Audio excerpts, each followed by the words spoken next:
आई माझं खूप डोकं दुखत. काय झालं बाई कोमल ये म्हणून? काय झालं बेटा? माझं खूप डोकं दुखत आहे. कुठे येते का बाई? हो. मग डॉक्टर कडे चलतं का मग? बाई कोमल तुला बरं नाही ना बेटा? तर मग हे औषध घे. औषध घेतल्यानं थोडं बरं वाटतं. अरे बाई घे ना बेटा, चांगलं वाटणार मग. हे बघ मग तुला मी खाऊ देणार. औषध घे मग. हा हे बघ बाई कोमल. नाही मी नाही. अरे बाई घे ना बेटा, थोडं घेतलं तर नाही. बरं वाटेल. ठीक आहे आपण मग बाहेर जाऊ. अरे कोमल बेटा, कोण शांत आहे? काय झालं? जे दिला ना डोकं दुखत होतं, डॉक्टर कडे नेलं तरी बरंच नाही दिला. जे हिला आपण मोठ्या डॉक्टर कडे नेऊ का?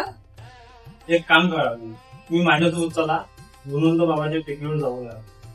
तिथं नेल्यावर काय होईल? माझ्या पोरीला जर कमी जास्त झालं. ताई इथं मोठे मोठे चांगले झाले आणि तो आहे ना आपला गुन्हा बाबा, तो सर्व ठीक करतो. चला मग बरं ठीक आहे, जाऊ मग आपण.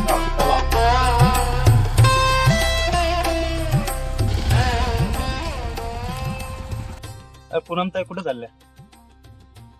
मी ना कोमलले बरं नाही आहे तर गुणवंत बाबाच्या टेकडीवर पाया लागायला देत आहे.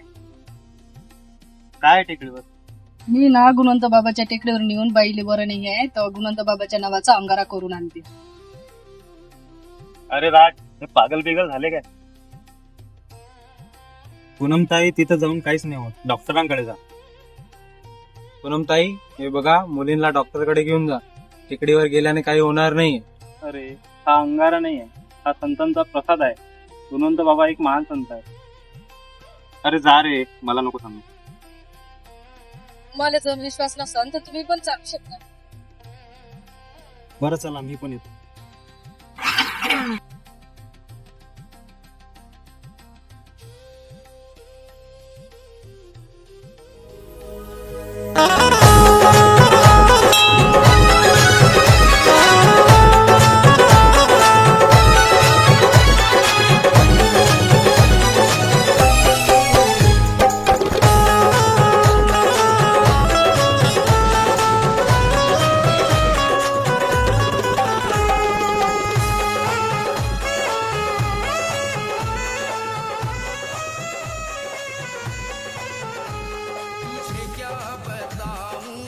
गुणवंत बाबा तुझ्या दरबारात आली मी तर मया पोरीले बरं लागू दे. तुझ्या नावाचा मी अंगारा करतो तर पोरीले लवकरात लवकर बरं होऊ दे.